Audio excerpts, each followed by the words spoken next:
ल शान्ताजी good morning. So हजुरको आज हामी के अपरेसन गर्न जाँदैछौँ? बेबी डेलिभरी गर्न। र हजुरको पहिलो बेबी कति महिनाको छ? 14 महिना मात्र छ। र हजुरको बिहे भएको कति वर्ष भयो? आज 13 वर्ष भयो। आज 13 वर्ष भयो। हजुरको आज एनिभर्सरी हो? ए ल ल ह्याप्पी एनिभर्सरी है, ह्याप्पी 13th एनिभर्सरी।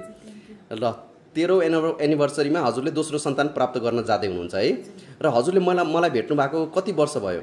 4 वर्ष भइसक्यो। 4 वर्ष भयो। र पहिलो चोटि भेट्दाखेरि के समस्या भएर भेट्नु भएको थियो?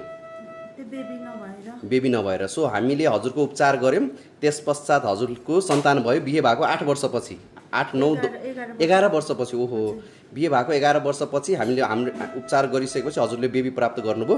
र आज दोस्रो बच्चा पनि हजुरले डेलिभरी गर्न जाँदै हुनुहुन्छ। ल हजुरलाई एनिभर्सरीको पनि धेरै धेरै शुभकामना र हजुरलाई बेबीको लागि पनि धेरै धेरै शुभकामना है। ल